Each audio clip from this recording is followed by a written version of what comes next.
Hi, everybody. All right. Well, welcome to the live stream. We're Megan and Megan. We're Contested Strip. This is our live stream. This is our sixth live stream. We call it Stripflix and Chill. It's supposed to be super chill, a place for us all to like hang out and watch Bacon draw. Since we can't play Ultimate right now, we've decided the next best thing is watching someone draw comics about Ultimate. And yep, that's the point of this live stream. So we have a very special guest tonight. But before we get into that, I just want to make sure that everyone can hear us okay.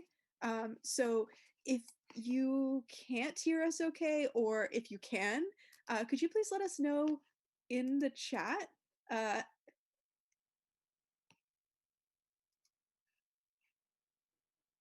Yeah, or if it sounds like unbalanced or something, if one of us is way louder or quieter, please let us know how it sounds to you.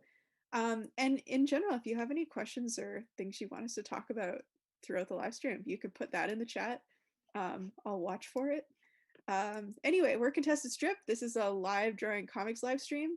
If you have any questions about what you're seeing, please put them in the comments. Bacon, would you like to tell us a little bit about the wild and weird thing we're trying tonight?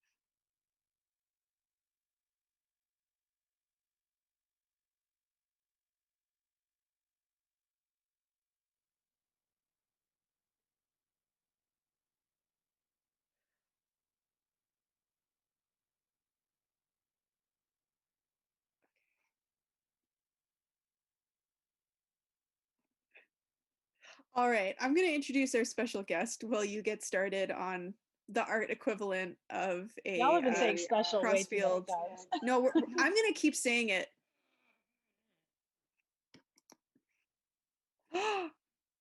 Oh no, I can hear you. If anyone can't hear Bacon right now, we're just fixing that. So we're going to fix that. So the bacon, you have to tell people why there's a blank page.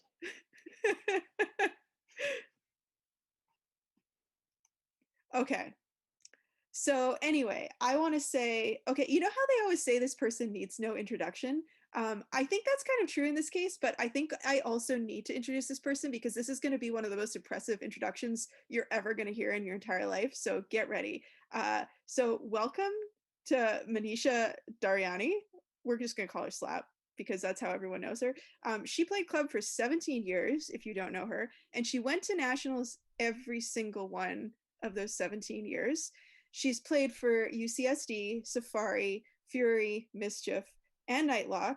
And she's repped Team USA U 4 times. Yeah, rep Team USA 4 times. She retired in 2019 from club, but she's been a coach for the last 10 years.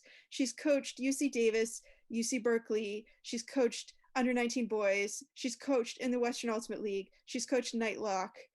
She's been a selector for the national teams. She's been a community organizer for 10 years. She's been running the legendary Downtown Brown for the last decade. She's been on the BATA board of directors. She's been on USAU's SOTG working group. She co-founded the Falcons out of San Francisco. And she's named board president for the WUL as well. So that was sure an introduction, wasn't it? Thanks, everyone. That's our live stream. Can you hear me now? Yeah, do we have time? Slap, anything left to talk about? Slap, would you like to introduce yourself maybe by telling us like something unimpressive about you? Because I'm exhausted after reading all that. I think, goodness, I don't know. Hi, y'all. My name's Slap. I'm super jazzed to be here. You know, Rami was the one who actually told me that you were doing this. because I bugged her one Saturday night. I was like, hey, what are you doing? She's like, I'm watching Bacon Draw. And I was like, what?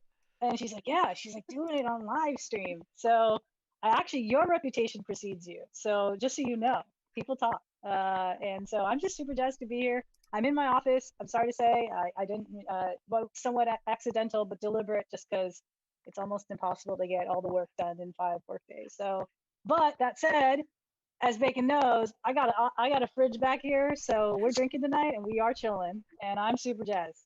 Let's get started. All right, Slap. I'm Cheers. gonna crack a beer with you. Hang on. I just gotta open this. All right. Oh, I'm sorry. My bad. That's all right. It's all right. So, everyone else, hurry up. Grab your drinks. Yes. Ready? And cheers. Cheers, cheers, All cheers, right. cheers. Cheers. For anyone just joining us, or we're Contested Strip, this is a live stream. We're talking to the legendary Slap. If you missed Bacon's wonderful explanation before, you're going to be seeing something a little bit different tonight. Some have called it the art equivalent of a visionary hospital pass, shall we say. We're going to be doing, instead of line work, you're going to see Bacon do roughs right in front of you. Yeah. Live.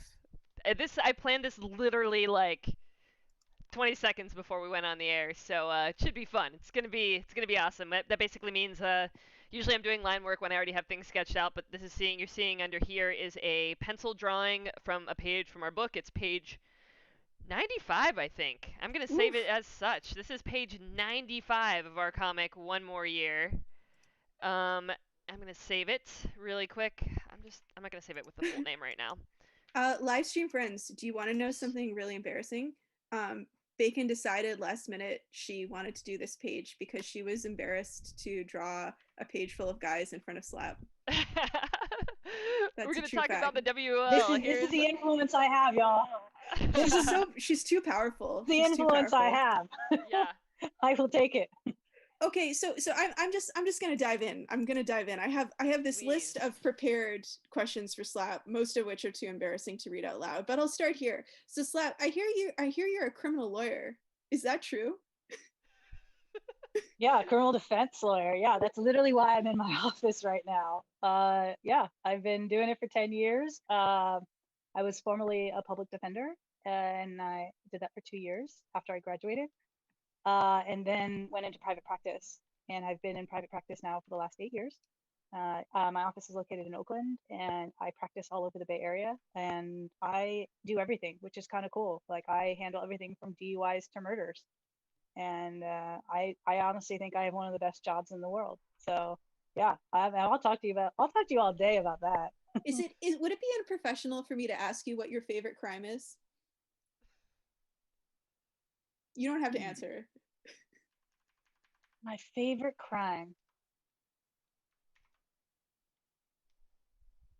And I don't necessarily mean to like commit personally. I mean more like, it's okay. most exciting. Then that's a different answer. Yeah. Or you could answer that. But I was thinking more exciting for you as a lawyer. Like, what's most This interesting is recorded. I can't tell you that. Okay, no, of course not. You can tell us later.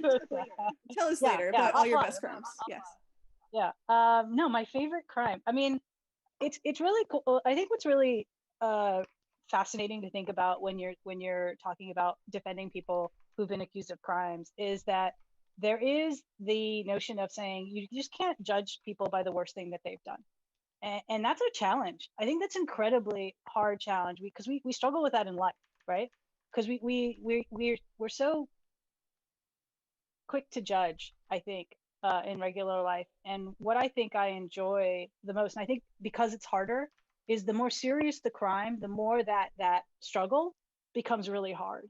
And I think that I find the most fascinating part of the work, because like the guys who are like accused of murder are just the sweetest guys you will ever meet.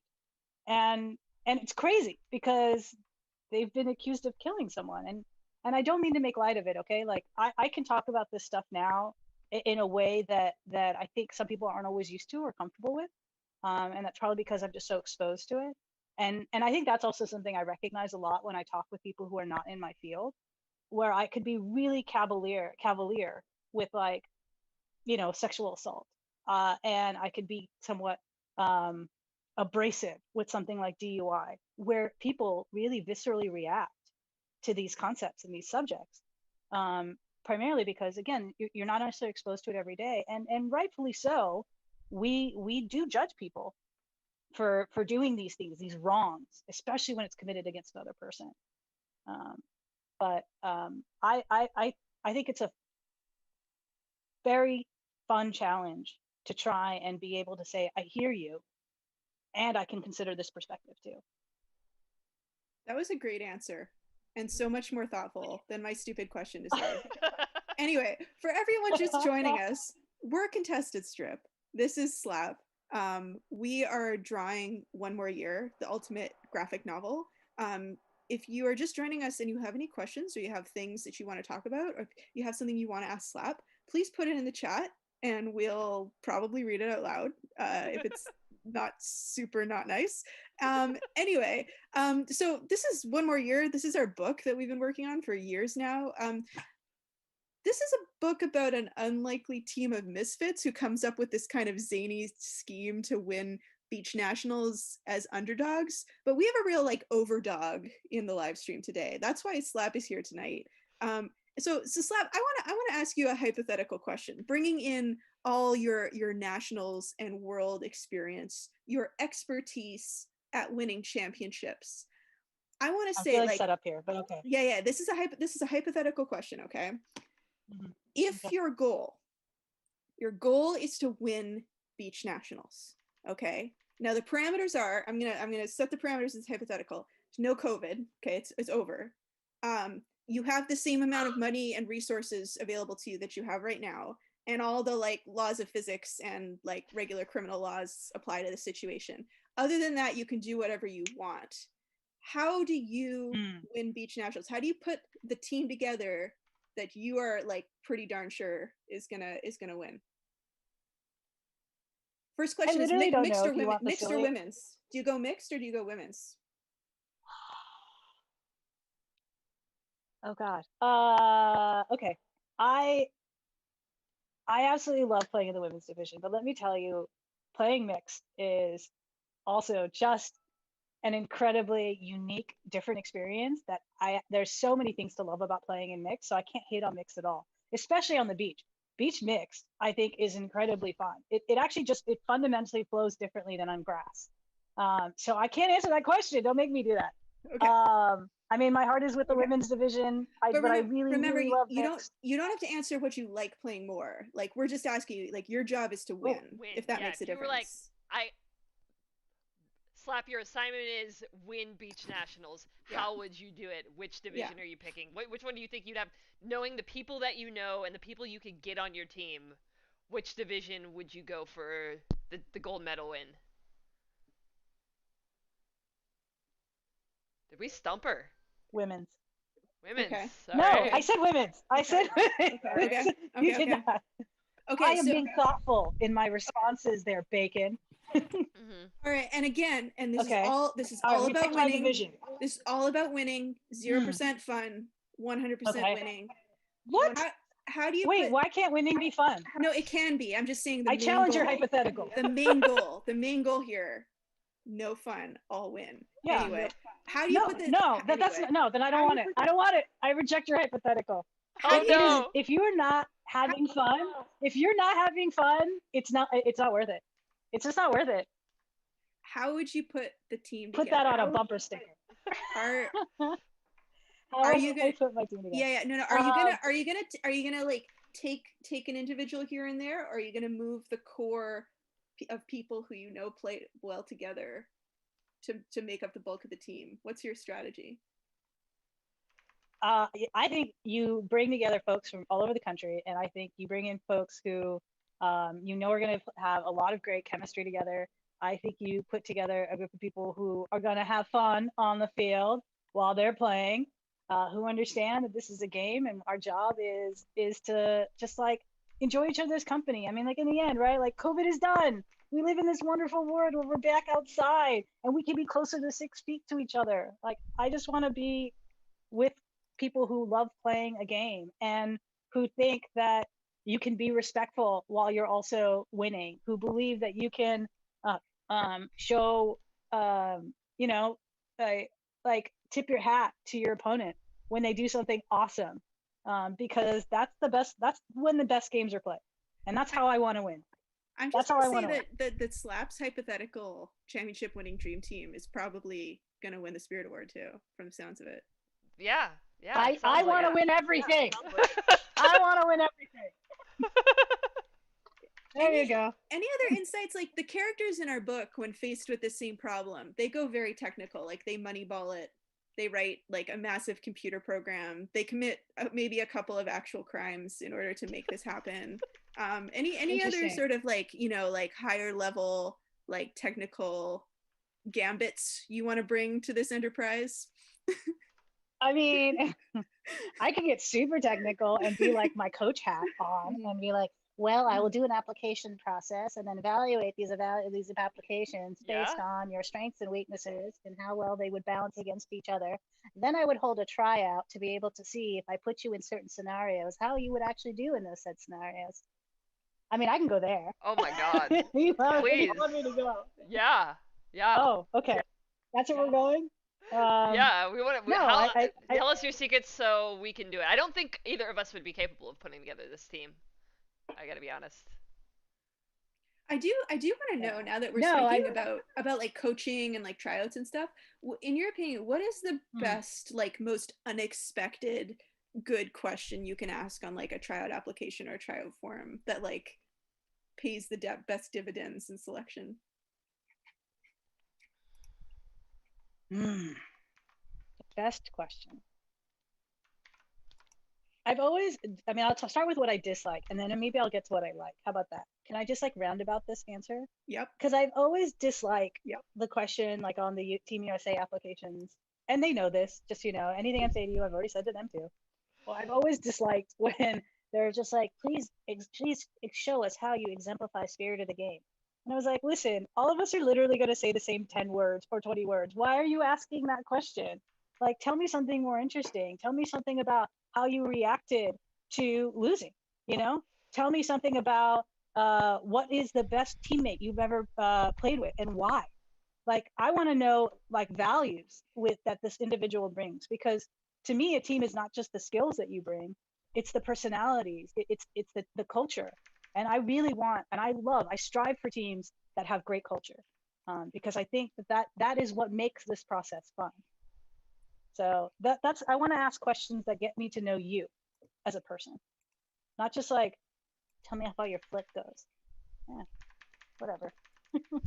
For everyone just joining us, welcome. This is a live drawing comics event. We're Contested Strip. We're Megan and Megan. We're talking to Slap, who is giving us golden secrets about how to assemble a championship team. We're drawing a page from One More Year, the ultimate graphic novel, right in front of you. I'm actually If you doing have any, lettering, if anything, right oh, now. lettering. Yeah, I'm So just we're doing lettering. I yeah. haven't drawn anything yet. If you have any questions about, I'm distracting her. No, it's okay. I'm enjoying this. I can multitask. if you want to try to Mm. distract Bacon You with a please. well-timed heckle or a question about the art process, please put it in the chat. We're really happy to hear from you. Slab, I have another question for you, just because it's very pertinent to this like kind of part of the story that we might be going to see a little bit about tonight. So you're probably one of the most like decorated and I'm going to say like legendary players in Ultimate ever. So I want to get your read on like a specific character dynamic from our comic. When you find yourself playing on a team, as I'm sure you have before, with a bunch of like younger or less experienced players who really look up to you quite a bit, do you have any good advice about how to play that role? Like how to be a good role model and a good teammate at the same time? Yeah, I mean, you can never forget that that's where you started, you know? Like it's weird. Can I just like honestly, it's so weird when people like sort of read back stuff and they're like, "This is what you've done," and I'm just like, "Yeah, okay." um, it, and it's because I just genuinely like love talking to people, especially when they're at the beginning of their careers, because all I can see is their potential. That's all I ever see. And like I sincerely want more athletes who've had the careers that I've had to like really think, how do I make sure that everyone who comes after me can kick my butt later on? Like that's what I want. I genuinely want that. I want to be like I remember like especially when I retired in 2019, I was just like, I can't keep up with these fools. I'm done.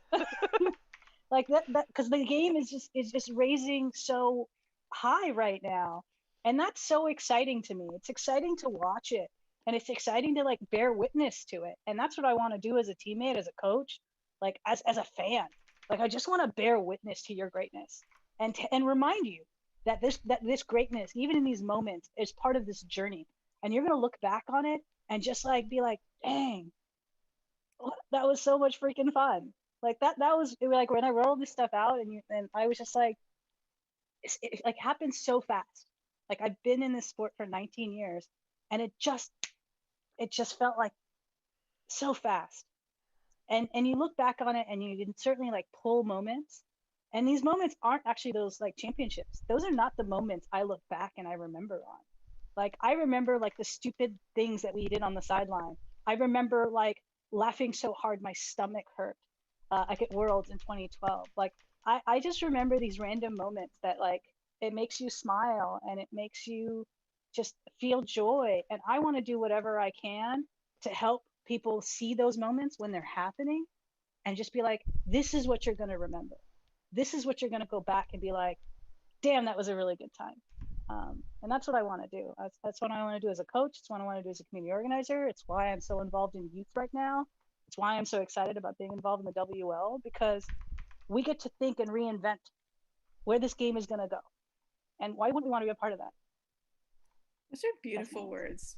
Very beautiful. Yeah. I mean, for everyone just joining us, we're Contested Strip. We're talking to Slap, who's won more championships than you can dream of. We're talking about what makes a great team. She's sharing some words of wisdom that are not only beautifully articulated, they're also some of the major themes of the book we're writing about Ultimate. It just so happens. It just so happens, total coincidence. Good plug. Yeah. One of the themes of our book, we have this great cast of characters that are all these like our favorite archetypes from every team we've ever played on. But something that Slap has already reminded us of this tonight is that like you don't necessarily always play the same role on every team that you play on. Sometimes you're the new kid who looks up to everybody, and sometimes you're the older, more experienced player on the team, and you have to play that role. And within your lifetime, you'll probably be all these people in our book. That's a beautiful perspective that you have. Thanks for sharing it. Do you want to talk more about the WUL and what you've been working on lately? Yeah, I'm happy to talk about it. Yeah, so as folks probably know, or at least I hope they know, is there's been a lot of movement towards figuring out, can we make Ultimate a semi-professional model or a professional model? And we want to do it through the lens of women. And obviously we have the PUL, which is primarily an East Coast based women and non-binary league. And the thought was, why don't we bring it to the West Coast? And it's been a really, really fun, like fascinating process to really kind of put together, like both on an individual team level, but also kind of putting together a league, right? Because the league's job is to try and help facilitate these games, right? And you want to facilitate an environment that answers some of the frustrations that we currently see in our club system, but also does so in a way that is like fan friendly and can really start to showcase our game to our folks that are not within our community, right? Because that's always the goal. Like we spend so much time and effort doing this, right? And like you talk to normal people on the street and they're like, Frisbee, is that the thing with the doves? Right? I mean, that's what we hear all the time. And we're like, show some respect. I do this all the, I do this all the time.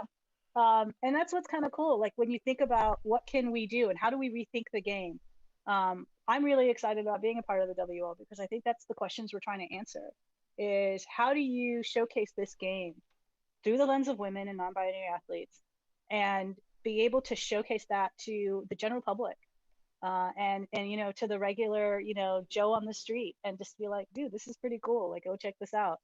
And that's a really fun process. It requires you to have to think outside of the box, right? Because in so many ways, this story hasn't been written. So you're writing it. Like, just as bacon is, I see what I did there. You see what I did there, Bacon? With you. With you. Thank you. Thank Thanks, you. friend. No, I got you. I got you. Yeah, and so that's a really fun process, and putting together this board, and of course putting together the team itself was its own journey. But like to now be a part of this board of individuals who are really committed to trying like serving these teams in a way that helps them do what we all collectively want, which is bring up the sport of ultimate frisbee through women and non-binary athletes. And I'm just like I'm so like humbled to be a part of it in a lot of ways, because like there's just so many phenomenal people you get to work with, be it even from the board down to even the team leaderships.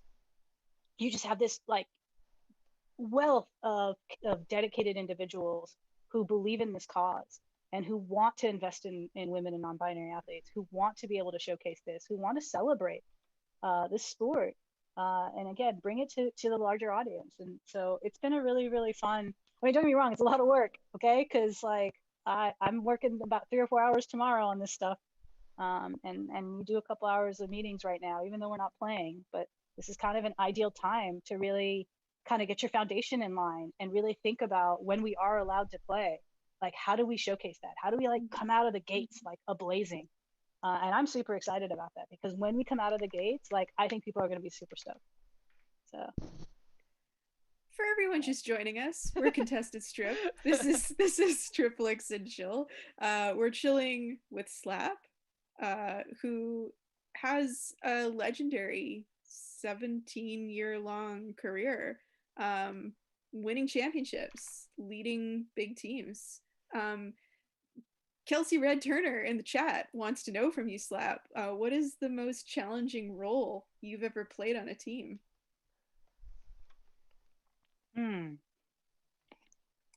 I think it's interesting to say, like, I think that the most challenging role is to be the rookie, right?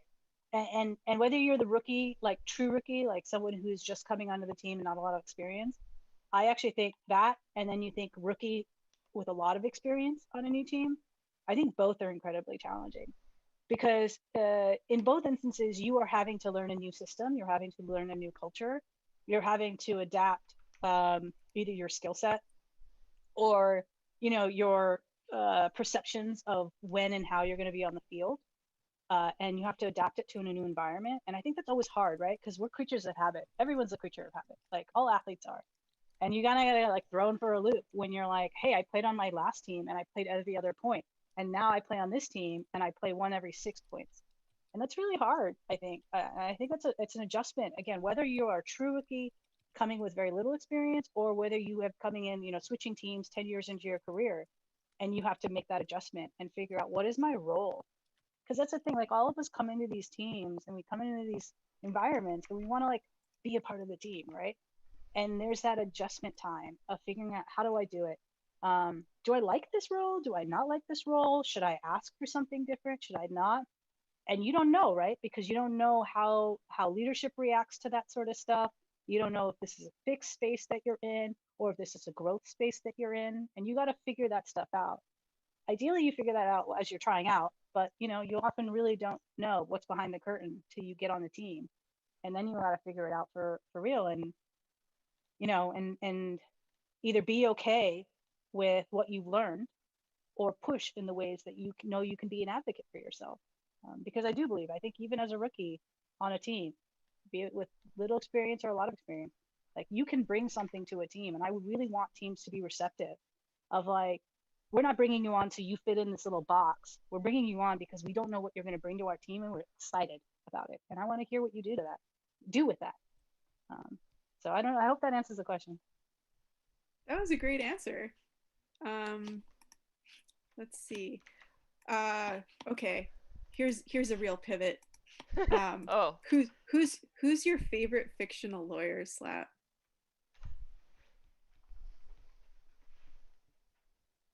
I mean, I think the most obvious answer is Atticus Finch, right? To Kill a Mockingbird. Mm-hmm. It just, I mean, like that just seems like a softball gimme.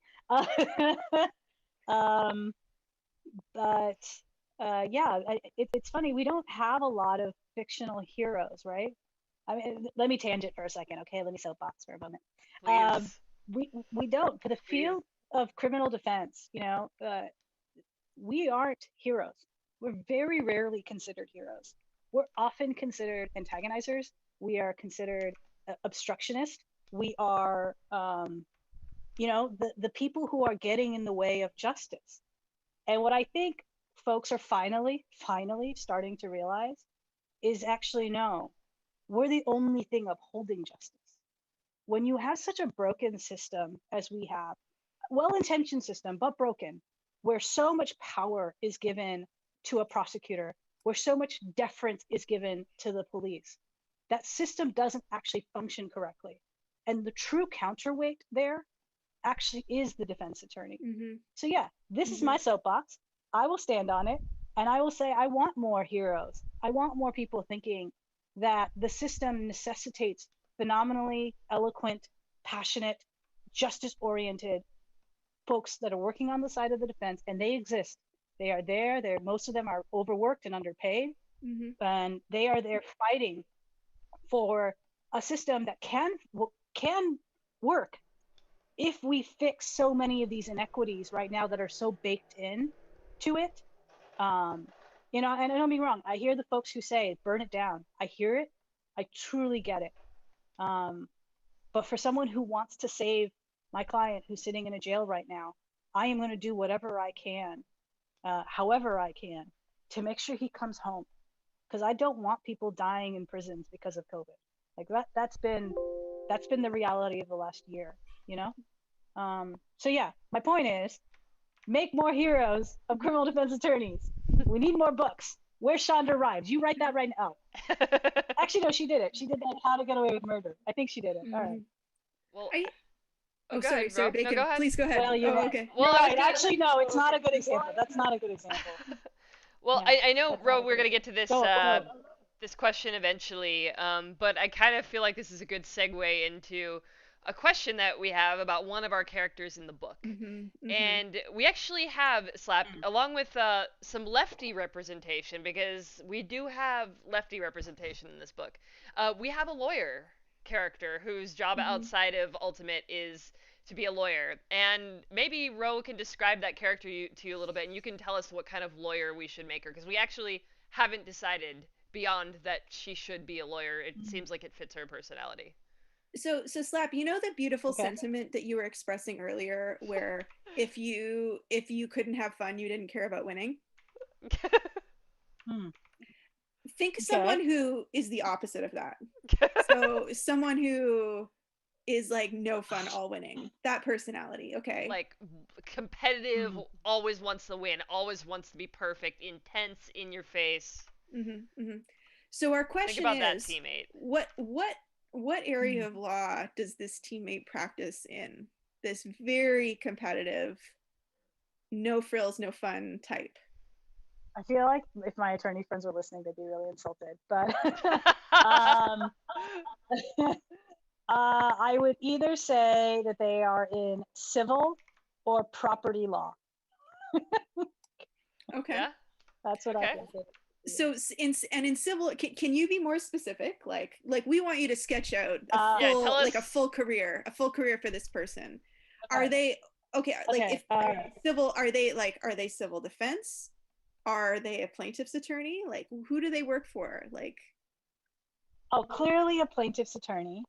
Probably works for some sort of big company.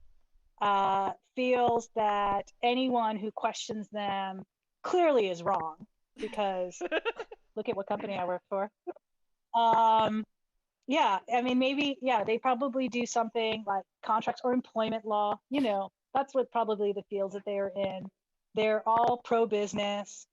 Again, I'm insulting so many of friends right now.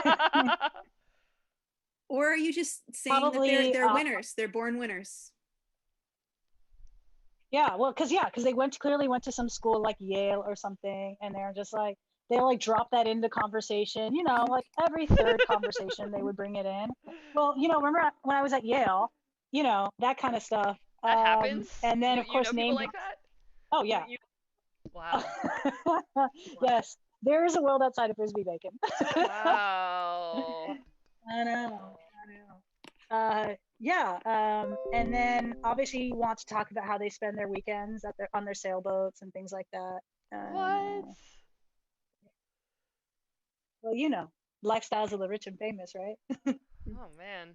Okay. I don't know. Do you want me to, how much more am I sketching out here? No, that I mean this is useful. This is useful. We've I mean, to make it more frisbee friendly, you have to make them that they went to Duke, because at least Duke has a frisbee team. So then it then logically connects I how think they she found frisbee. I think she didn't play frisbee until after college. We think she was a soccer D1. player. She was D1 soccer player. That's what we think. Well, no, I totally fine. But I'm saying then she went to law school Mm-hmm. and found frisbee in law school. Okay. Oh. Yeah. Makes sense. Because she finished her eligibility. Yeah. Because she probably went to like her undergrad was like Rutgers or something, some high end Ivy League East Coast school, East and then Coast went to sounds right. another like East Coast school, started playing with the Duke team, and I'm also insulting all my Duke friends, I'm sorry. Great. um yeah, and clearly was just like, ugh, I Mm-hmm. guess I just need something to do right Mm-hmm. now because I need to like stay sane during my law school years, and that's why I play this frisbee so I can run around. And I didn't like those. The soccer team, club soccer at Duke, was just subpar. So that's why she took to frisbee.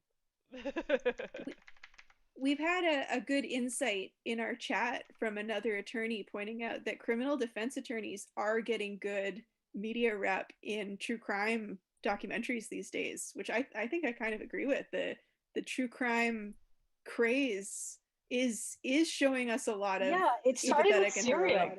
Yeah. Oh.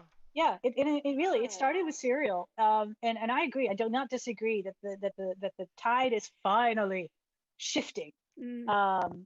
And I really think I think Serial started it off, and then what was it? How to Get Away with Murder? No, it wasn't. It was Making a Murderer.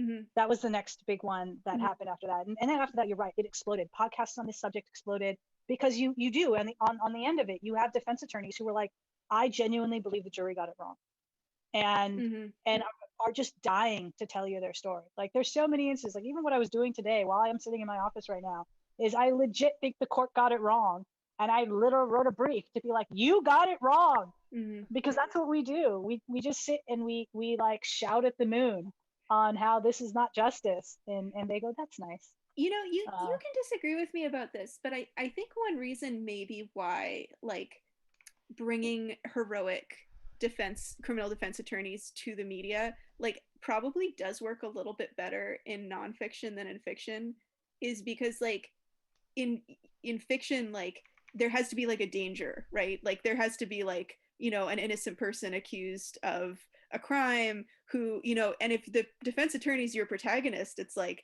they're the one who has to like do something to save the day, so you probably don't get a good story about like the system working, about justice working. Like you either get one person prevailing over the system for it to make like dramatic sense, or you get them failing like Atticus, you know what I mean? And that's the story, they're like a heroic failure. Well, my initial reaction was, the real world is so effed up, you can't make it up. Like, Yeah. why do you need fiction when the nonfiction is so screwed up that there's no reason to delve into the fiction? The reality is so scary. The reality is so broken, that you don't need it.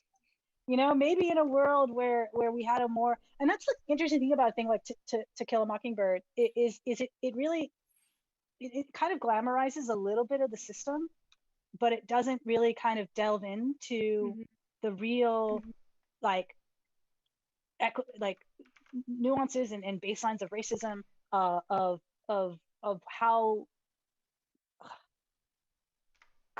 cops are dirty.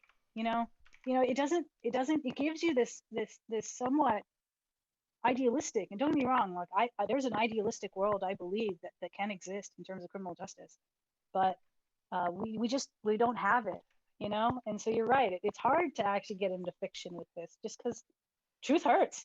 The truth is so real right now.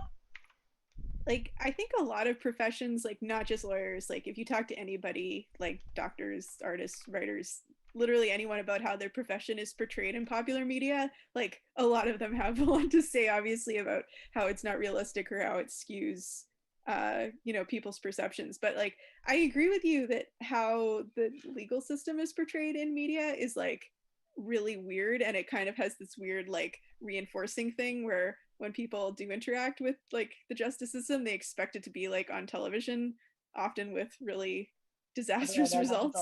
Yeah, yeah. Although I will point this out though, I feel like lawyers are always surprising me. Like you called Atticus Finch like the softball answer to that question. But like lawyers have this reputation for being kind of like cynical or jaded or anything, but they all like love Atticus Finch. Like that always just really like surprises me and disarms me how many lawyers are like really cynical about their profession, but like will go to the mat for Atticus Finch. Oh, did Slap freeze? Oh, we lost Slap. Okay, well we can wait for her to come We'll back. wait for her to come back. I think it was the Atticus Finch question. That's all right. She'll be back. Yeah, it's all right. It's all right.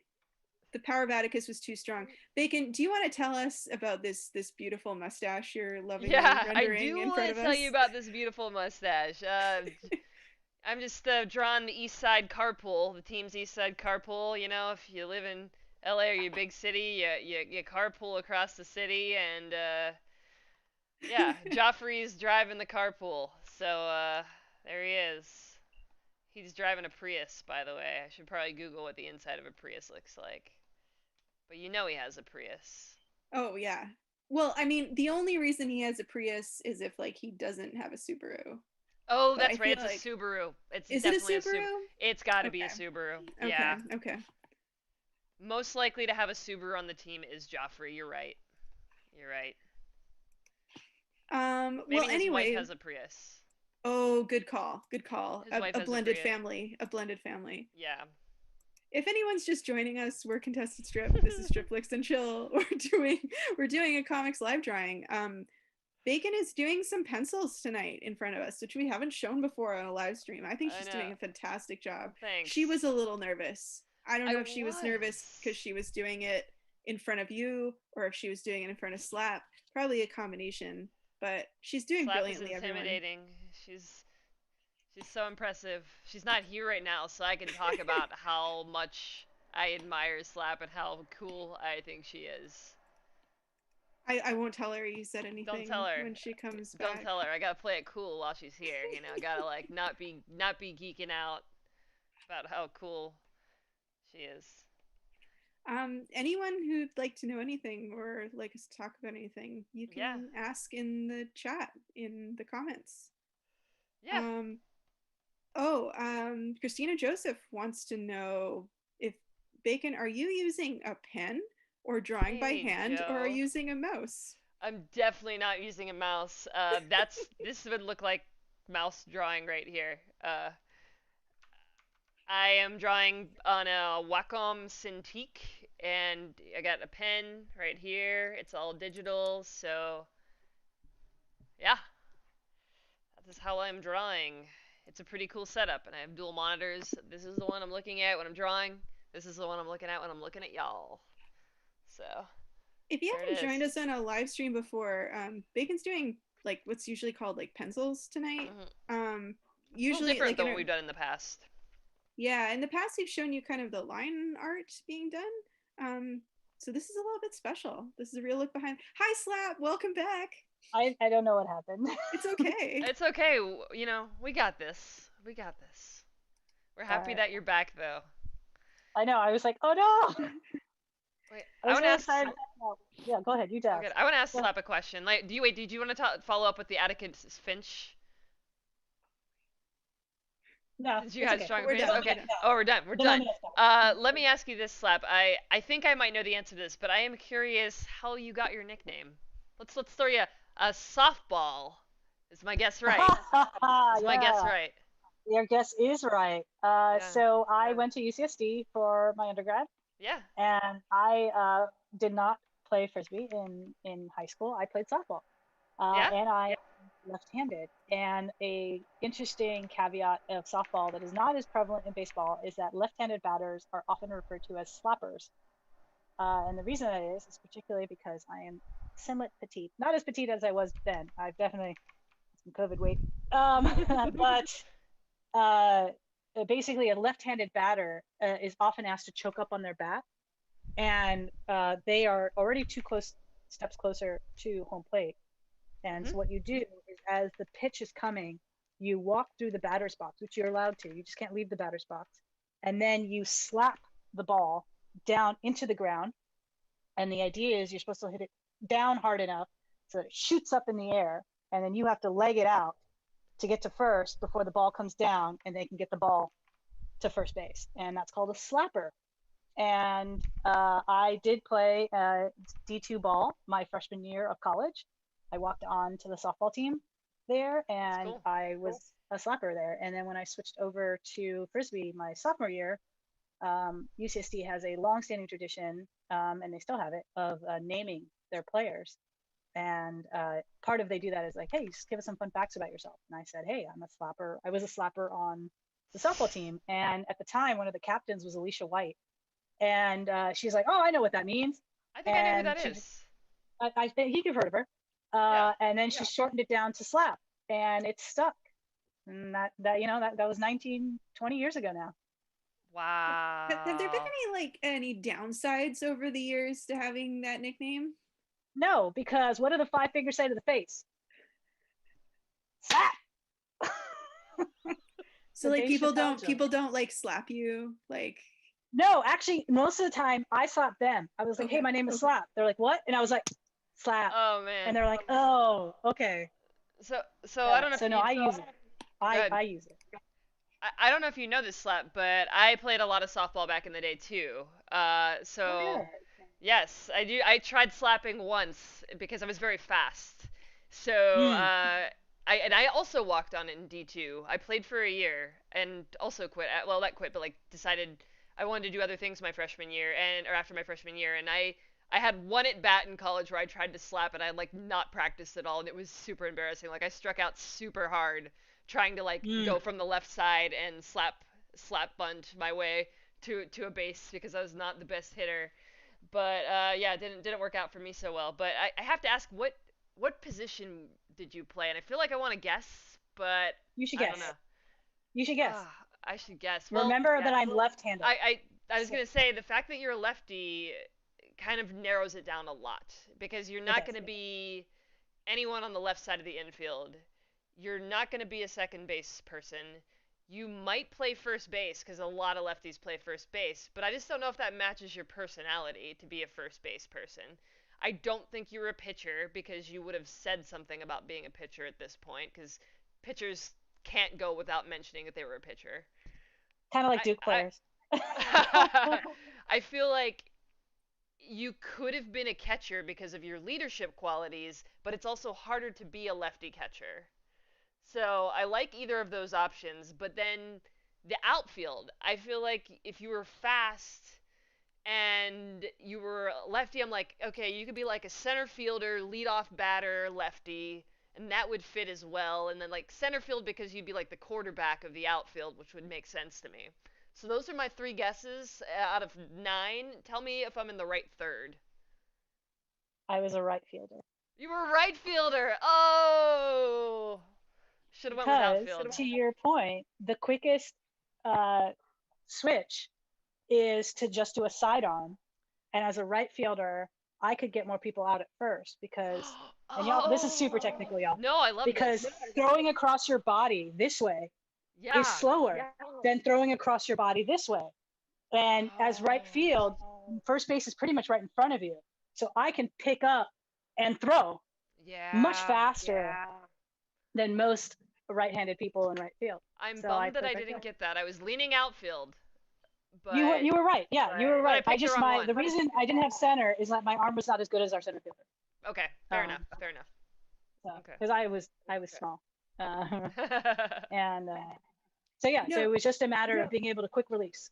Yeah. On previous live streams, we've asked a really good question, which I feel like we've mostly answered at this point, is if you grouped ultimate players by the instruments they played in high school band, which one would win the tournament?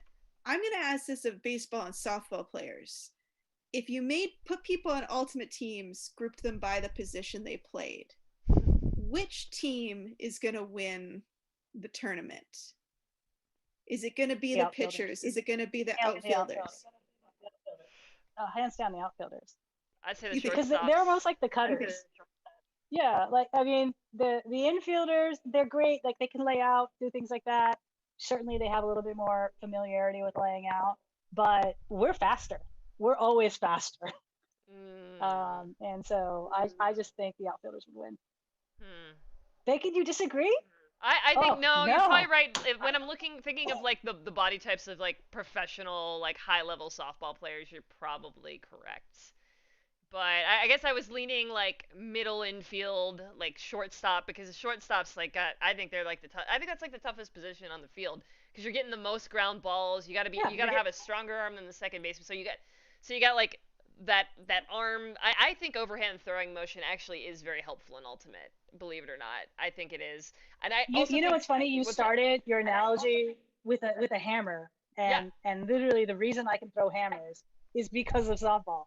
I'm telling you, that is exactly why. That is exactly why. A backhand motion is weird, but like the same with the forehand motion because it's the same. Well, at least for me, yeah, as a righty, like that's the same hip movement. Like you got that like hip torque going on that from batting, and yeah, and then you have the hammer throw. I'm with you. Yeah, I had a hammer before I had a flick. Easy.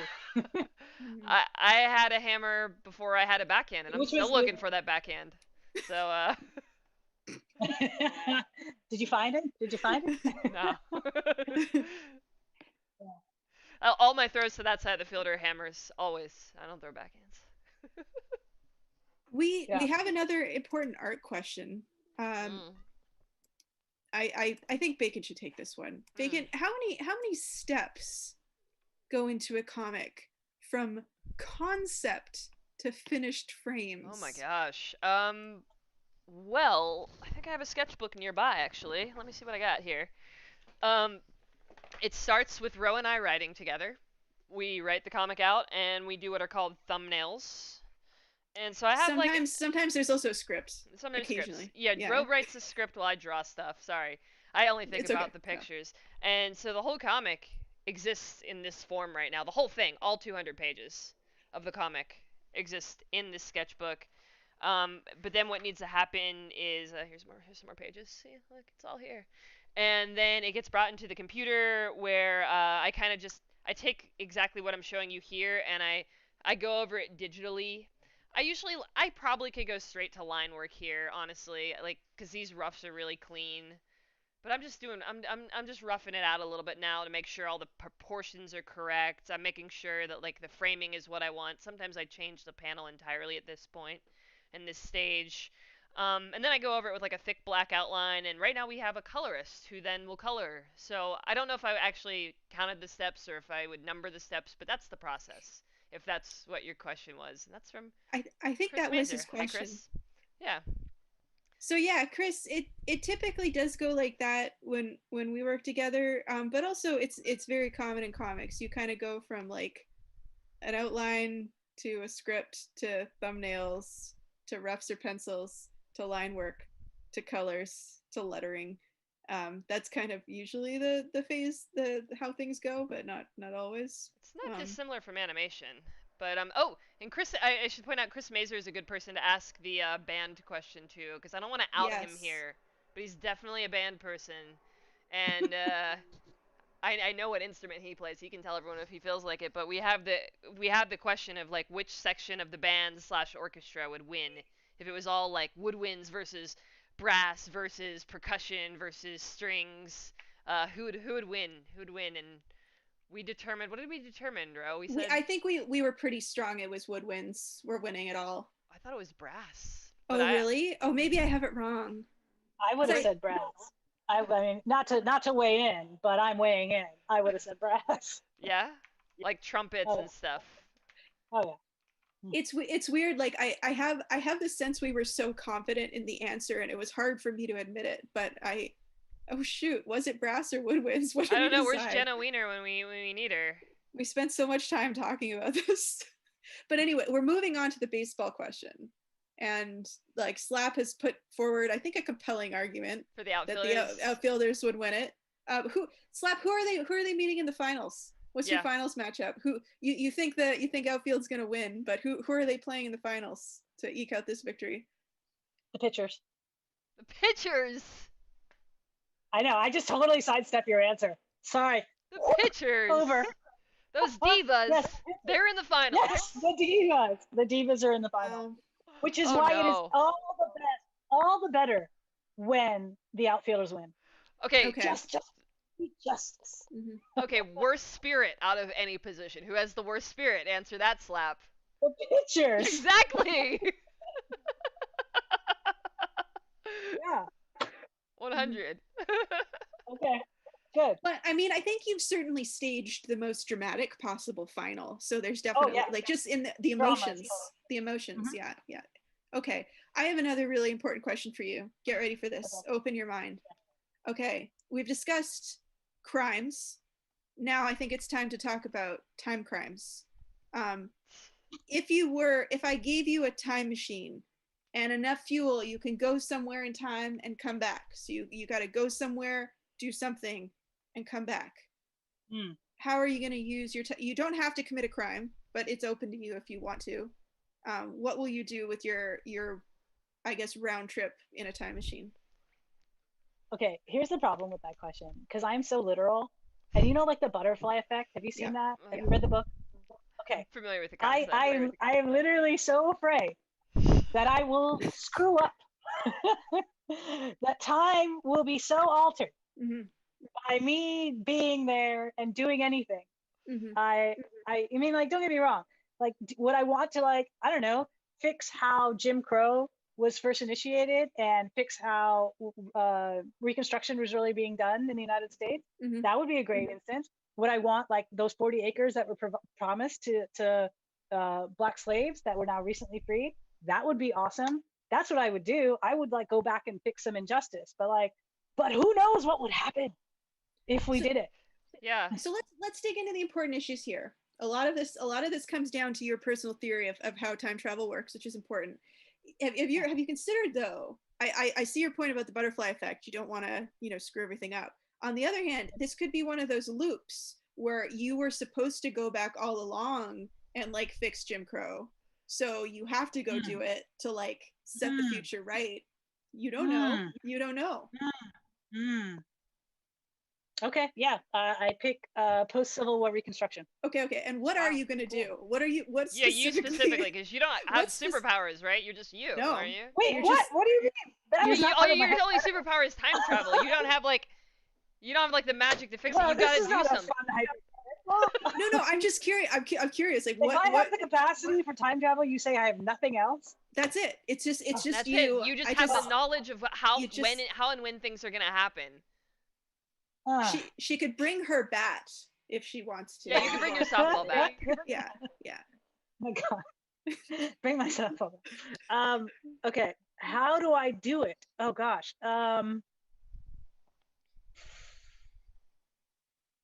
Well, okay.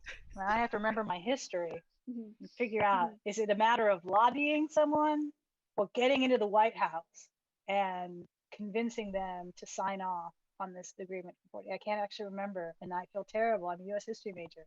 I mean, I like where we're going with the Jim Crow. I think this is a worthy use of the time machine. I want to point out, you can also go to the future. You don't have to just go to the past. The future is also open to you.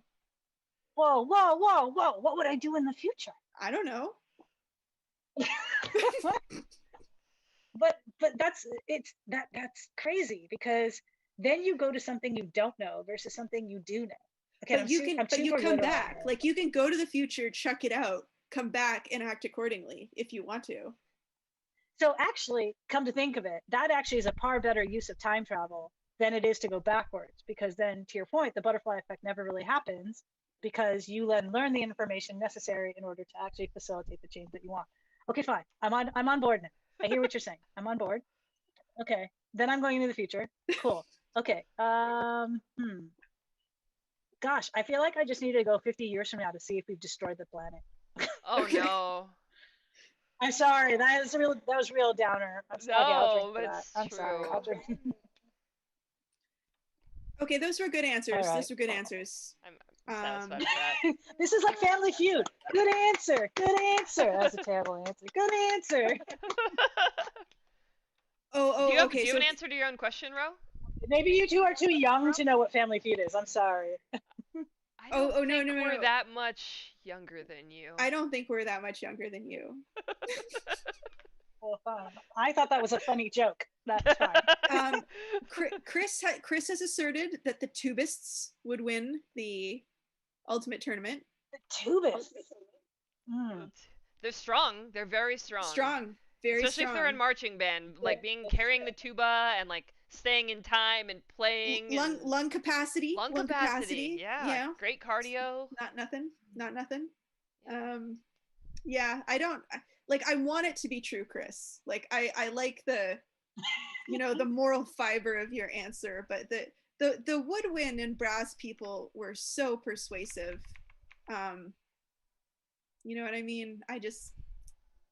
I'm a percussionist. No, I think Chris needs to get on here to defend his answer. He needs to get on here to defend his answer. One of these days, we'll have to bring him on the live stream. For now, he can only defend himself from the chat. In my experience, tubists are like the best people in the world, I would say. Yeah. And like I want them to win. Like I want them to have all the best things in life. People who play the tuba, I will say that. But I just don't know if they would be the winning team. I'm not sure. I don't know if they'd be the winning team. Yeah. Okay. Wow, that's a great knee you've drawn, Bacon. Congratulations. Wanders's? Yeah, Wander's knee. Yeah, it's a really good knee. I like it. For anyone just joining us, we're Contested Strip. We're talking with Slap, who's won like 1 million championships. We've had a good champion. The number goes up every time I mention it, but it's true. She's won more championships than anybody who's listening. So we've had a really good conversation about what it takes to win a championship, how you would put a championship team together. We've covered crimes. We've talked about time travel. These are fairly important subjects we should cover. We've talked a little bit about comics, our graphic novel we're working on, One More Year. Talked a little bit about the WUL. If anyone has topics they want us to cover or questions for Slap, you should definitely put those in the chat. We're willing to have more fights about high school band and softball if you want us to. So yeah. All the controversial issues. That's such a niche. I actually threw today, Slap, for the first time in like 10 years. I threw with like a glove. I actually played catch with Eric Brock today, and we went to a park and we were throwing. Shut up. First of all, how is Brock? Say hi. He's wonderful. Tomorrow's his birthday, so it was a little birthday ball. Oh, Brock, happy birthday! So But yeah, we played catch, and it was a good time. And I was like, my arm is gonna be so sore tomorrow. This is the most physical activity I've done in months. And actually, Slap, that's a pretty good question. What have you been doing like this pandemic? How have you been filling? I mean, I don't think you have much free time, honestly. But like with the absence of like frisbee responsibilities, what's going on in your life? Well, I mean, it's funny because but really we have to start with the frisbee responsibilities because that's super important. Mm-hmm. So I've used the pandemic to start a youth organization in the Bay Area, which is called Booyah, which is the other handle you're seeing on the chat. Booyah is designed to take care of the YCC teams. For the folks who may or may not be familiar with the YCC process, USAU announced that they would give priority bids to affiliate organizations, and we have a local disc org here, Bay Area Disc, that is just there's no financial reason that they should become an affiliate, and because we want to ensure that our YCC kids do get priority bid access to YCCs, we created Booyah, which is really fun. I couldn't deal with the name when we first came up with it. It was Puma who came up with the name, and she's just like, Booyah, and I was like, no, I was like, can you say that without laughing? And she's like, no. And so we debated it for like months. And so, yeah, that was a big deal to start this organization, and to use the time to do that. Obviously, we've done so much work with the WL. And then I work also with the USAU Spirit of the Game Working Group. That's the SOTG working group. And again, as you can imagine, without a lot of stuff happening on the field, all you're kind of really doing is thinking about the stuff on the back end. So like we've been redoing like the spirit scores. We have been redoing manuals and re-looking at it with a more equity focused lens, which has been really fun to do. Because you look back at a lot of these documents and you're like, ooh, that wasn't. We really should have been a little bit more open about some of this stuff. Hmm. And so yeah, like legit between these three things that I do, like I'm in meetings freaking anywhere from like 5 to 10 hours a week doing that stuff. Wow. But like, yeah, but still with that, like my sanity keeping right now is basically taking my dog out on walks, and I rock these little like headphones and I listen to music. And let me just tell you, like, this is just a random tangent. The number of times, because like I will dance, I love to dance. And so I'll be like, as I'm walking, right? And the thing about these things is you can't hear if someone's behind you or if someone's coming, like you just can't hear them, right? Because you're Yeah. just like, yeah, okay. And like the number of instances where someone has like watched me, I don't even know how long, just rocking on to myself with no music, as I'm walking my dog. Like, yeah, it's just that's what I do. That's what That's happens.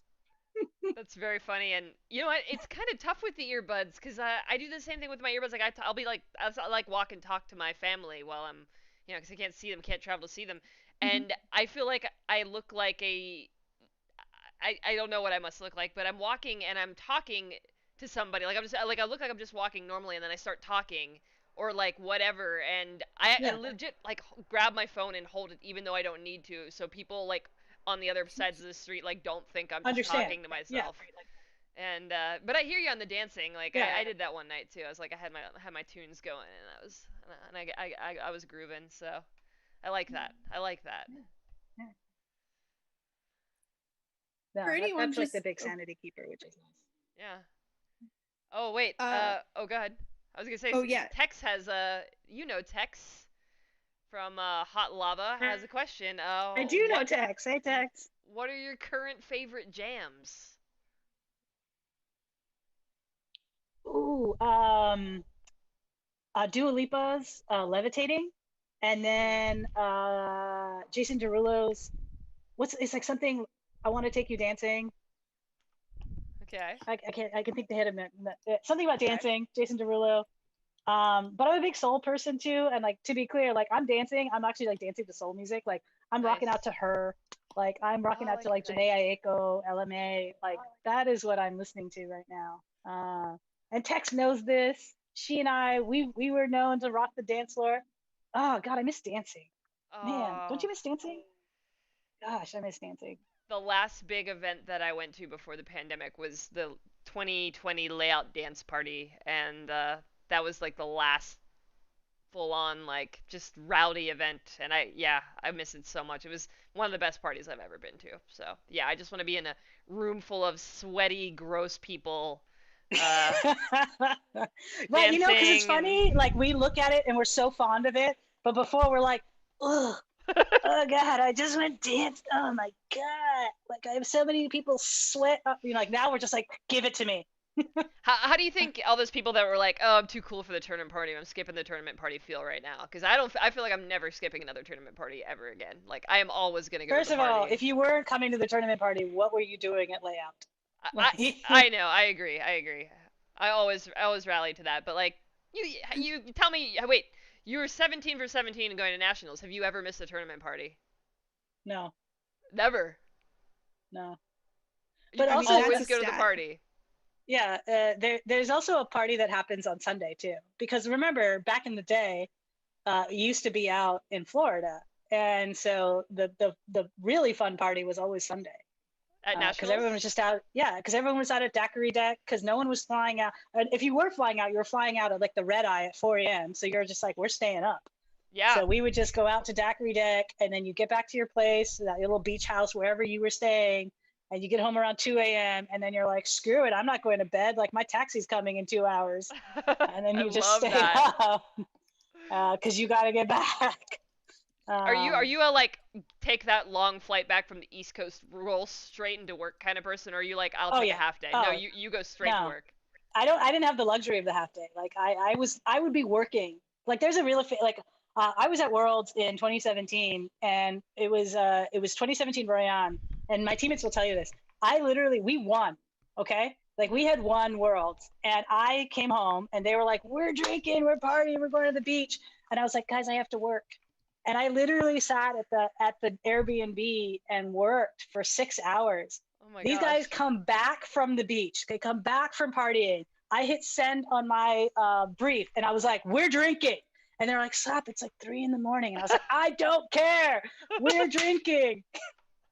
And we just sat up and that was a really fun group because the amount of wine that we drank was preposterous for the amount of playing that we did. I Yeah. remember Dan Rab from USAU coming over to pick up the trophy from us, and we just had the bottles lined up, and he's like, you all drank that?" And I was like, Oh my god. "This is a championship mentality here right now, Dan." Is It that was, your favorite part of winning? Is it like the celebration after the national championship when you're like partying with your teammates, you're in the hotel room, the like thing you've worked towards is over, and you can just finally like breathe that release? Is that one of your favorite moments then? I mean, it is a favorite moment, but like, it's funny to say that though, because then it dismisses the years that you don't win, right? Yeah? And you don't want to ever do that. You don't want to decide something, a season is worth it based on whether or not you won a championship. You want Wow. to be able to say the season was worth it because of the people you were with and because of the journey that you were on and the experiences that you had. So it didn't necessarily matter, what had happened or how the season had ended. I mean, certainly there are definitely seasons that were harder on how it ended than others, but it was really fun to come Are, back and to go to your teammates, and not even your teammates, your opponents, right? Like the people who you look on the field and you're like, "I'm gonna kill you," and then you're like hanging out on a dance floor with them and be like, "This is all," like, and to legitimately mean it. Like that's the thing. Like I legitimately meant it. I will definitely try and destroy you on the field, but on the field, like we homies, like we homies, like it's cool. We're just hanging out. oh man. Okay, I have two follow-up questions, okay? Okay. The first one is you say it's not about winning, but you're also a Mhm. person who wins a lot. You are always on winning teams. So you can say that it's not about winning, but You're you've right. played on Fury for how many years? Yeah, no, listen, I hear this, and I totally, you are I'm just totally loud. That's I'm that's just that's I'm just proper pushing I'm just shade. pushing back a little. No, Just a no, little. that's proper. It's proper, and you should, right? And you're right. Like maybe my perspective is totally tainted by the fact that I've won a lot, but I also, but I also legit believe, and like you can't dismiss everyone else. Like only one team wins at nationals, right? There are 15 other teams there that have worked just as hard as you, have sacrificed just as much as you, have paid just as much money to be there, and you don't get to say your season doesn't count. You don't get to say that your time and effort wasn't worth it, right? Like even if you didn't get to that game, or even if you didn't get to that result, all of it still matters. It still matters. Like, and if you're not appreciating that as in and of itself like an accomplishment, then you're dismissing so much of your own work and so much of your own effort. And I just genuinely believe you can't do that. You just can't. That's And you're right. beautiful. Maybe it's because I've won. And maybe if I hadn't won, I wouldn't be saying it. You're right. I can't tell you. Other than I think that it's healthier. It's healthier Yeah.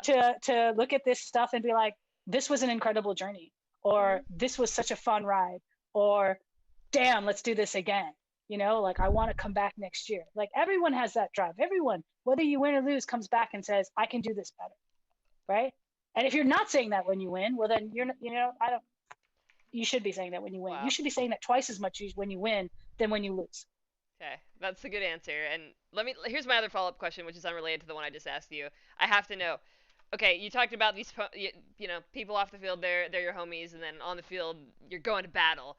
Who is like the toughest person to match up again? Who is like the person, if you see them across the line, you're on the O line and you see them marking you up on defense and you're just like, oh shit, like no, I'm like gonna have to fight to get every inch. I'm like gonna have to, like, who is the person that you do not want to be matched up against, or do the most challenging matchup? It's so funny because like that answer changed right throughout my career, Yeah. because you played for so long, right? Mhm. And your role on the field changes, and your matchups then as a result change, right? Right, right, of Um, course. like I loved marking against Bitterman. Bitterman was a lot of fun to play against, I want to because get Bitterman on this pod, or on this. you should get Bitterman on this slide. For the love of God, please do that. Um, yeah, like Bitterman's an incredible person to match up with. I remember Khalees Cardenas also being a really, really fun person Yeah. to match up against. Dom is a great person to match up against. There's just so many people, and like I can't. The fact that I can't even name them all is just a credit to the fact that there's just been so many. Yeah. That you know, eh, yeah. I mean, it's weird to think back to 17 years and think, yeah, who was matching up? Who was I supposed to match up on? Who was matching up on me? And Yeah. yeah, there's just been an incredible amount of women that have come through the game in the last 17 years, and I want to do them all justice because they've elevated this game to where we are today. And when we finally restart and play again, like there's going to be a whole brand new crop of women, Yeah. in this field, and it's going to be fun to see who those matchups are this time. Yeah.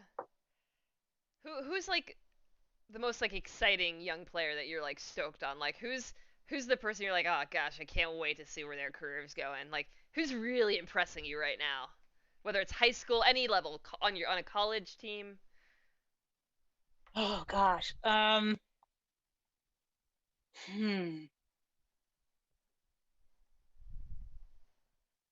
This is where the time machine would be useful. I just want to say. You're just sliding that in there. It's funny. Like I say that I said that a lot to a lot of the Nightwalk women that I was playing with and then coaching.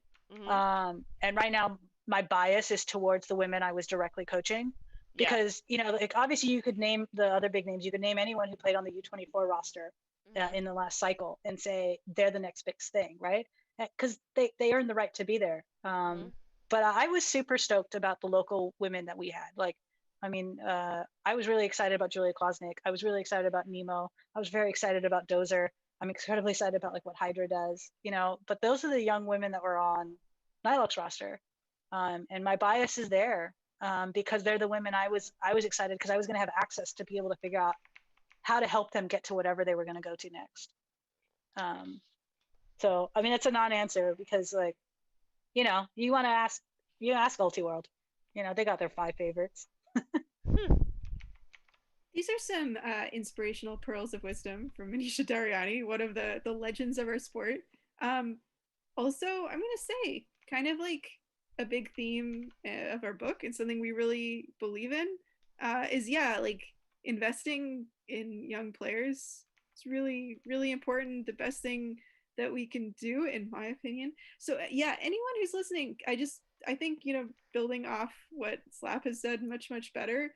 I think it is good to sort of ask yourself like what you are doing for the people coming up after you.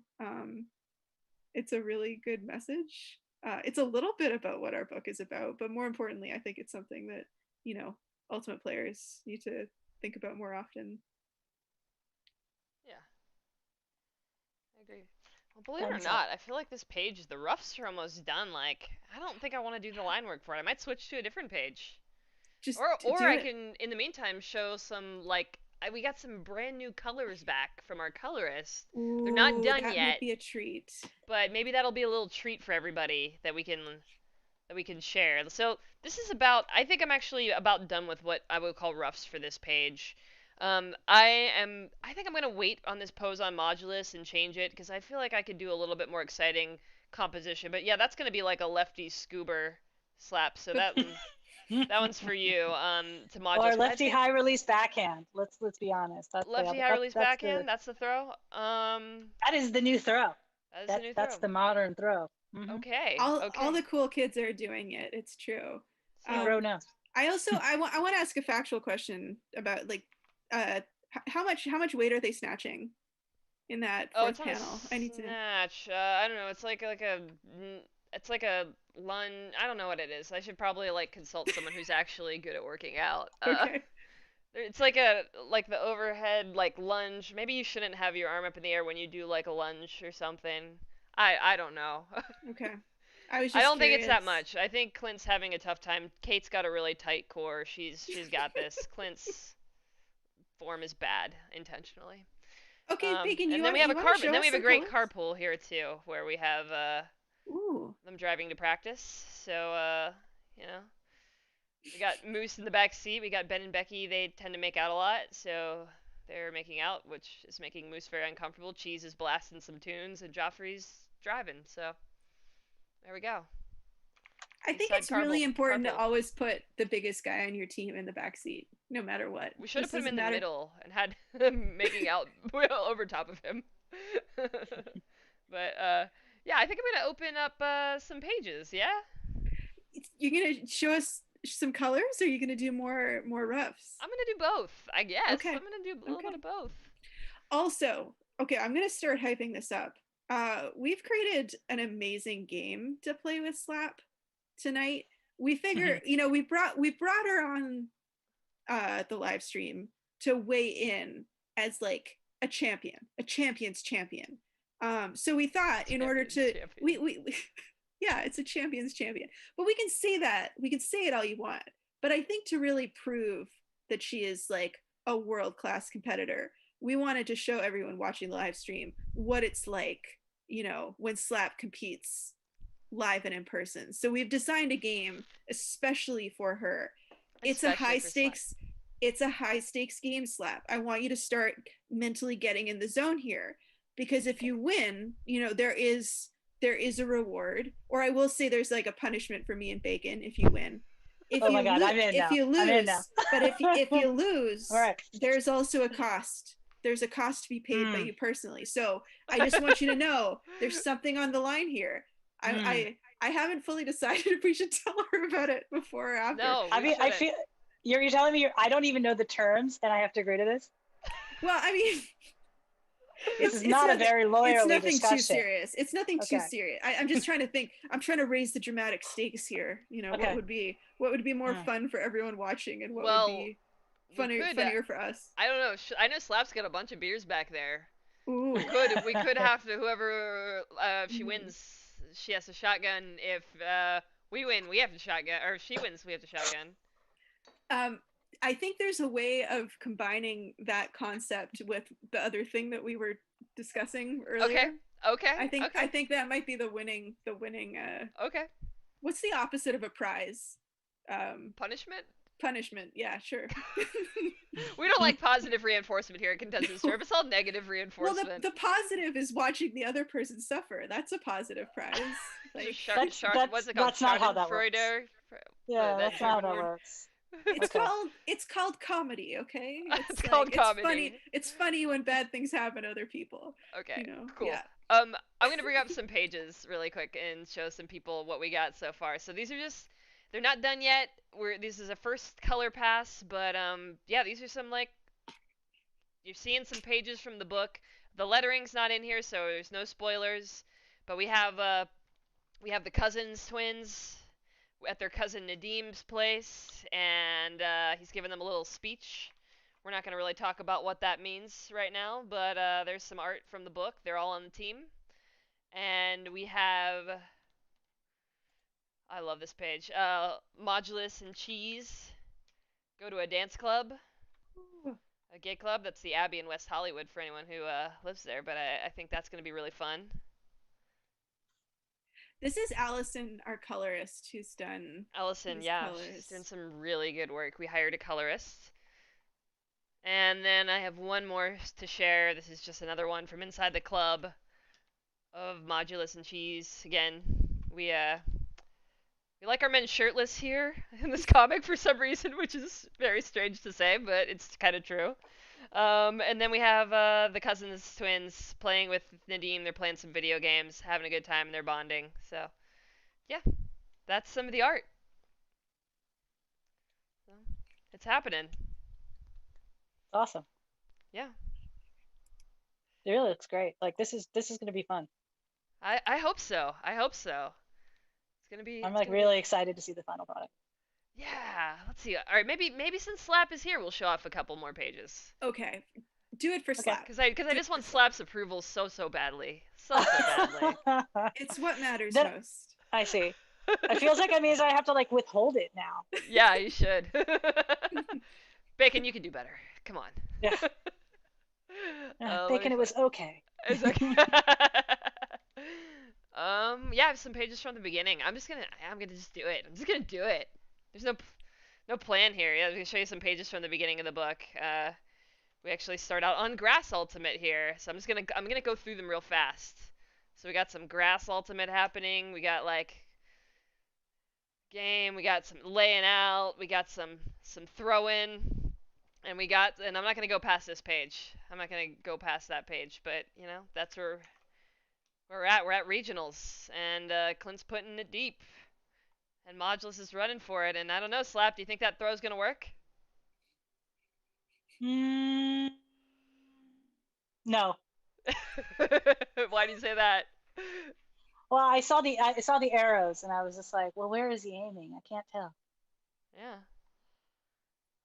That All right. that throw to Modulus was being critiqued on Twitter the other Oh day yeah, people critiqued it a for lot. being a really egregious same third huck. So It's Yeah. a same yeah. third backhand hook that if it doesn't bend IO is gonna be terrible.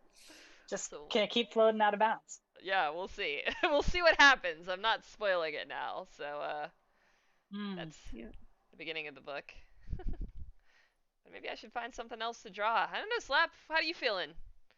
I I'm think feeling great. I think we play our game. I You think want we to gotta just play the game go to now. the game? You want to go to the game? Are you ready for the I game, think we should Slap? go to the game. All right. Well, in that case, let's do it. Okay. Okay. I am gonna set up a timer for this game while we're chatting here. So let's see if I can make that work. Okay. That's not it. Almost Slap, there. we've brought you here today because you are a legendary champion. Okay. But talk is cheap. So the only way for everyone to really understand Sorry and about this, respect. y'all. You're getting to see behind the curtain a little bit here. Everyone's getting to see the. There we go. So this is your high stakes game of skill. If you win, you win a prize, and if you lose, you pay a penalty. Okay. So this Gosh, game no. is going to take advantage of your skills as a criminal lawyer. The Okay. name of the game is Time Crime, Crime Mime, or Rhyme Time. And these are the rules. Okay. So I'm going to read you a list of people's names, okay? And after each name, you have to say one of three things. Time Crime. Gotta bring a notepad. Yeah, get a notepad. Get a notepad. So you're going to, for each name, you're going to say one of three things. Time Crime, Crime Mime, or Rhyme Time. If the person is a famous time criminal, so someone who's traveled in time and committed crimes, you're going to say time crime. If the person is a famous fictional lawyer, so like a fake pretend lawyer, you're going to say crime mime. And if the person is a rapper, like a real non-fictional rapper, you say rhyme time. So you're going to say time crime, crime mime, or rhyme time. Okay, hang on. Yeah. Okay. If I didn't catch, what do I say? What is the category of time? Wow. Time crime. Time crime. So if they are someone who has famously traveled in time and probably, let's face it, probably committed a crime or two while they were at it, that's time crime. Okay. If they are a famous fictional lawyer, yeah, crime mime, because they're like miming. Got it. Being a criminal lawyer. Okay. And if they are an actual real life rapper, got it. Rhyme time. Okay. Okay. So we're gonna give her 2 minutes. This is for a shotgun. This is for a shotgun. Okay, wait. What is my threshold? Like, do I need to get like 6? Yeah. Right? How many? You need to get 10. 10 in 2 minutes. 10 in 2 minutes. Okay, I think that's way doable. Okay, but hang on. Do you have more than 10 questions? Yes. Okay. Yeah. We have plenty. You're not going to get through all the questions. You're not going to get through all these. Okay. Yeah. And Okay. there's no penalty for wrong answers, but we should keep it. Got it. Should go fast. Yeah, Okay. Okay. Time, crime, mime, rhyme time. Yeah. And Okay, Rogers, you tell me if they're right or wrong. I'll keep score. I will tell you if they're right or wrong. Slap. Okay. You can't look see down. this timer, so I'll periodically tell you how much time is left. Okay. That's fine. No pressure. Okay. Okay. Are we So, ready? The yeah, 2 minutes baby, are on the clock. Count us down. Okay, and to do that, actually, I have a very special thing that I brought. Are you ready, Slap? Do you know what this is? No, what the? You should know what this is. It is called. It's a musical instrument. Any band geeks out there? Do they know what this is? This is called a vibra-slap. And I brought it just for you. I'm honored. Thank you. Thank you. Okay, so when we hear the vibra-slap, when you hear the vibra-slap, it means we're gonna start. Okay. Okay. All right. All right. On your mark. Okay. Get set. Melissa Elliott. Time, crime. No, it's rhyme time. That's Missy Elliott. Bob Loblaw. Bob who? Bob Loblaw. Crime, mime. Crime Mime from Arrested Development. Okay. Marty McFly. Time, crime. Time crime. Stu. Megan Pete. Rhyme time. Rhyme time, yes. Matthew Megan Thee Stallion. Murdoch. Crime, mime. Crime Mime, yes. Claire Fraser. Time, crime. Time crime from Outlander. Oh my God, she's ahead of pace. Saul Goodman. Crime, mime. Crime Mime, yes. Oh my God. Darko. Donnie Draco. Donnie Darko. Rhyme time. No, time crime. Sean Corey Carter. Rhyme time. Rhyme time, yes. All right, you got a minute left. You've got 7. Sarah Connor. Time, crime. Time crime, yes.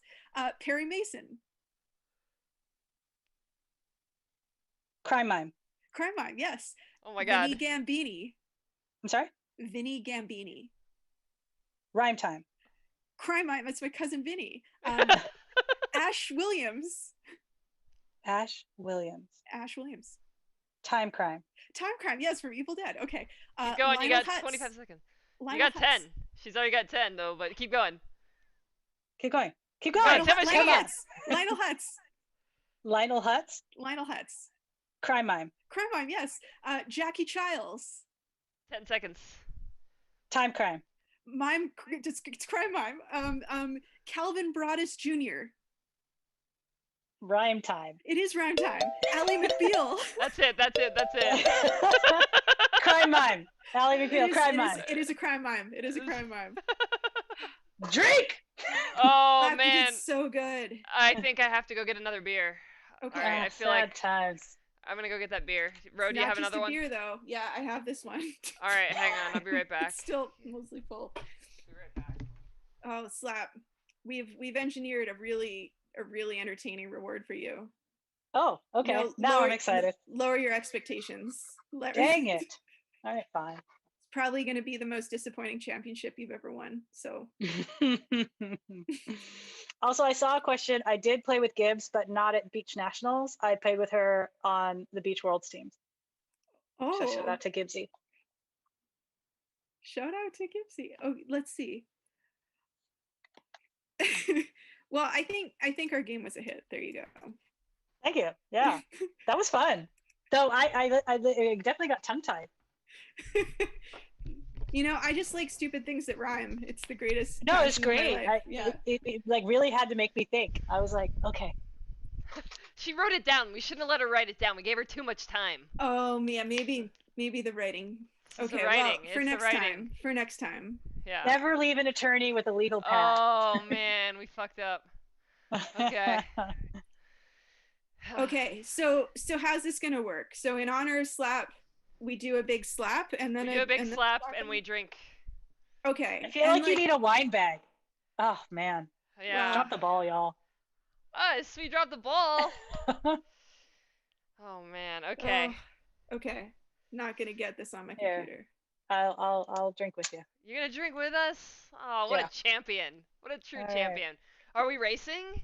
Are we chugging? No, we're not chugging. No. All right, fine. I was so prepared. So, that's fine. I got my slapping hand ready. Here I go. Okay. All right, ready? We're Okay. slapping ourselves? Yeah. All right. 3, 2, 1. Oh. Cheers. Cheers.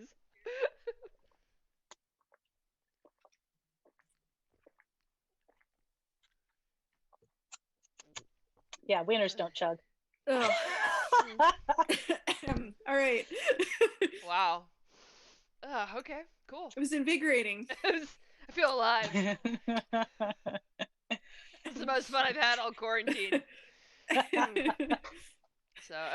That's not funny, Bacon. Just don't. I'm sorry. No, it's okay.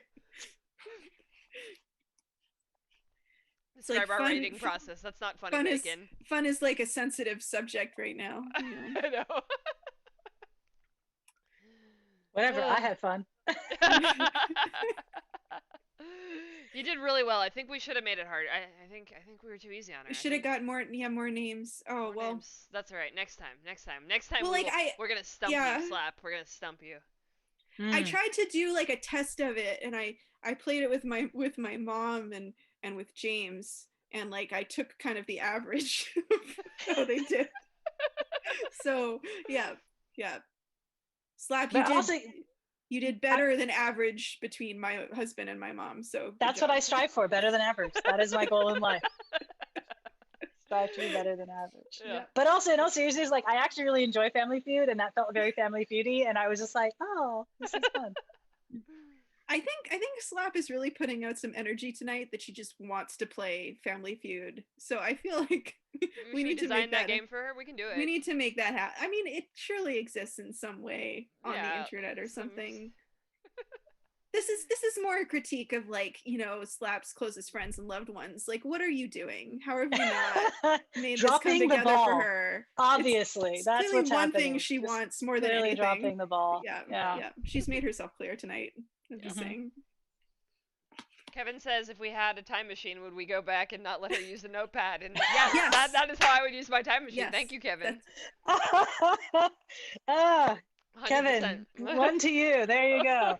I feel like that also really resolves all of Slap's concerns about the butterfly effect, because it's just a notepad. It's not that big a deal, you know. I feel like we could safely change that. I feel like I'd be chugging a beer. It makes all the difference in the world. Yeah. I'm almost done with it. I almost finished it. Yeah. Good Someone job. could choke. Someone could accidentally slap themselves too hard and like chip a tooth. Yeah, I guess you could butterfly effect that pretty easily. Yeah. See, when you really think about it, it's real. Like it gets real deep. We just spiral. I mean, I have put forth the alternate hypothesis though, that like time loops are meant to happen. So like it's not like the butterfly effect where you like go back and ruin everything. It's like you're meant to go back and ruin everything, and it's always been like that, so you have to go do it. But there's also the other branching timeline thing where you go back and change something, you just create a whole new timeline, so nothing matters and you can do whatever you want. That's just hard. Yeah. It just defies the laws of physics. I mean, you know. I got a weird time travel one. You ready? This is kind of weird. Yes. Okay, so I want to say it was 2011-ish? No. Yeah, 2011, 2012, around then. I was in New York. I went to a play. It was the Book of Mormon. And Donald Trump just happened to be there when I was there. And I'm just like, if I had that time machine, what would I do? I don't know. First of all, you got to see Book of Mormon on Broadway. Like, I did. You need to do 5 push-ups right now. Okay? Original Broadway cast, yes. Yeah, push-ups. All right. Only because you said so, Slap. You know, critique her form, y'all. Critique her form. I can't tell. I mean, her form is dark. Her form is dark. I did it. All right. All right. So with Bacon's Donald Trump example of the time machine, as well as Slap's Jim Crow example of the time machine. I think that like what you choose back to go back and try to like change in the past is not as interesting as the follow-up question is like, what are you actually gonna do? Like, okay, there you are. But what action are you personally actually going to take? This is the question that really interests me. Like, Excuse me. Yeah, I know that's what I'm asking. Like, should I just like is it enough to like I don't want to say anything terrible online, but like would it have been enough just to like throw something at his head? Would it have been enough to just be like I don't know. What like honestly, probably not. Probably not. They're probably not going to do anything by throwing something at his head. I don't know. I don't know how this works. Again, it's a butterfly effect. Yeah. Also, just so you know, Stephanie Decker is asking why I have not joined our hangout. Oh, because, should we as let I you get mentioned to going? Because hot lava is Yeah. important. So you know what? On that like note, I think we're probably good. We're probably good ending there. Yeah. yeah. Sure. Anyone, I want to thank Slap for totally honoring us with her presence and Yeah. offering some No, really this was super fun. Also, like this book looks great. I'm so excited for the two of you, and I am Thanks. really stoked to see the final product. Like, this is awesome. I'm glad that I got to be part of the process of seeing it come to life. Well, we Thank hope you you. like it. Thank you. That means a lot. And like I said, you're a frisbee legend. You're a hero to us both. Yeah. I am just like it would have been worth it to do this like podcast live drawing thing just to be like, oh my god, we got to talk to Slap for like an hour. Like this is so cool. So Yeah, thanks really, for coming really, on. Slap. I'm so honored to meet you and talk with you. Yeah, you're really It's, cool. Yeah, no, this was really awesome. This was really And fun, and I hope you keep doing these. This is fun. we will, we will. If you have any exciting guests that we should bring on, let us know. And I already heard too. I mean, clearly we're getting Kevin. Kevin he's been a stan. He's here every live stream for us. So Kevin, yeah, we appreciate you. he's our son. We like him. He's in Missouri, right? Yeah, he's our Missouri child. Anyway, yeah, So- we're contested strip. The book is one more year. The book is Slap one more year. Is here. Look at Bay Ultimate Youth and the WUL coming to us in 2021. Is that right, Slap? Yeah, 2021. 2020. That's the year we're in. 2021. That's now. That's now. That's Or gonna happen. is That is it? now. Well, okay, well, Slap, we hope that we see you sometime at a WUL event or a dance party this year. Yeah, I will love dance. to see you at a dance party. I will dance all night long with you, Slap. Like we will do it. We'll do Yeah, it. I'm in. We will win the party. All right.